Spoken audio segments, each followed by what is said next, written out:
শুনছো, আমার অ্যাকাউন্টে 2 লক্ষ টাকা ছিল। আমি রহিম চাচার সাথে কথা বলেছি। রহিম চাচার মার্কেটে মিষ্টির দোকান আছে না, ওখান থেকে আমি একটি দোকান নিয়েছি। 2 লক্ষ টাকা থেকে 50,000 টাকা দোকানের জামানত হিসেবে রহিম চাচাকে আমি দিয়েছি।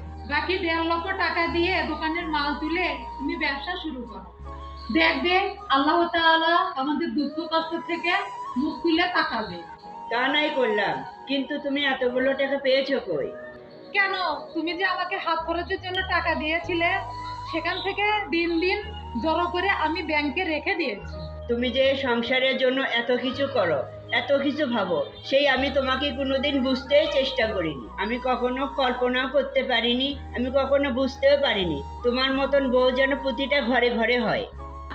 আচ্ছা বাবা, আচ্ছা, তুমি গোসল করে রেডি হয়ে এসো, আমি তোমার জন্য খাবারের ব্যবস্থা করতেছি।